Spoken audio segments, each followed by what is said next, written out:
everyone, it's Steph, and today I'm here to talk about needles and sewing feet. So this is a topic that I feel like not too many people focus on, or maybe you do. I know that I, especially when it comes to needles, did not focus hardcore on this until recently. When it comes to your sewing machine, your sewing needle and the feet that you use are very important factors on your projects, because if you're using the wrong kind, it makes everything a lot more difficult. Starting with sewing needles, depending on the fabric type that you're working with, you ideally will be working with a different needle. They make different types of needles for different types of fabrics. There are finer pointed needles for more delicate fabrics, so if you're working with a chiffon or something that is very thin, you would want a needle that's more delicate. Or if you're working with something like marine vinyl or leather or anything that's super tough, you will ideally want a thicker needle that is capable of punching through that fabric, because if you use a needle that is too thin, it is very likely that it will snap. This is something that is relatively intuitive, I believe. You have lightweight, medium weight, and heavyweight fabrics generally, and all needles should have on them, if you observe your sewing needle,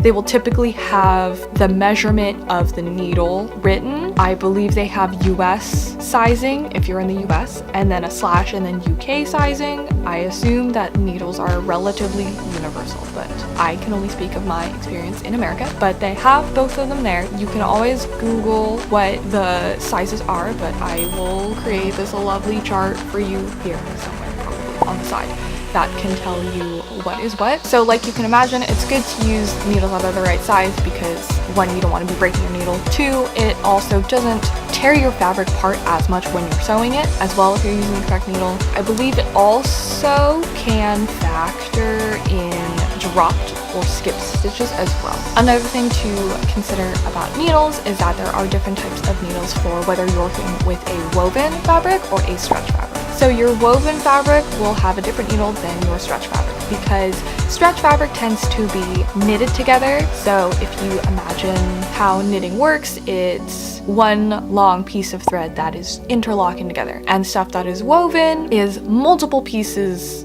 woven together to interconnect. So the fabric behaves a little bit differently. Stretch fabric stretches for that reason, because of how it is created. So when you're sewing something like stretch fabric, you need a different type of needle, which is called a ballpoint needle. If you've never worked with knit or stretch fabric before, this is something that's really important to know, because you'll have significantly less of a headache working with knit fabric knowing these things.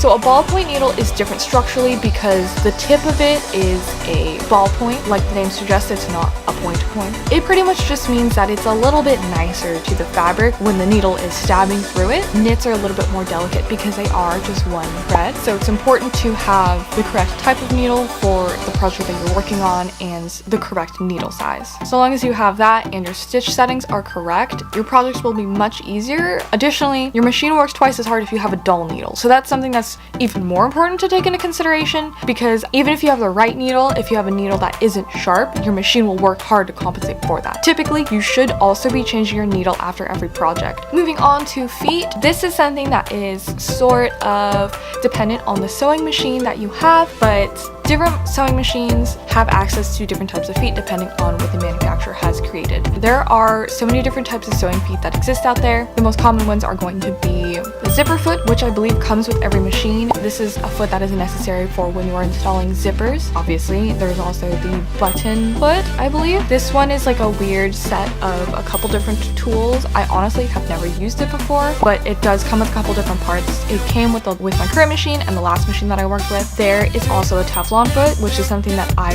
recommend picking up, especially if you work a lot with fake leather, pleather, marine vinyl sort of projects. This is something that's super useful to have. So with a Teflon foot, there's less friction when the presser foot is pressing the fabric to keep it flat down against your machine. This is super helpful with vinyl and also with knit fabrics, because it allows the fabric or the material to slide through your machine much easier than if you were to be using a regular metal sewing foot. Some other feet that exist out there are a rolled hem foot, a ruffling foot, a walking foot. There's a lot of different things that feet can do, but again, I would just double check with the make and model of your sewing machine if it's compatible with any other sewing feet out there. So hopefully this information on the tools for the parts of the sewing machines is useful. If you did find it useful and or otherwise enjoyable, please give me a thumbs up, and if you have any questions, comments, or anything like that, let me know in the comments down below. If you are new, subscribe, please.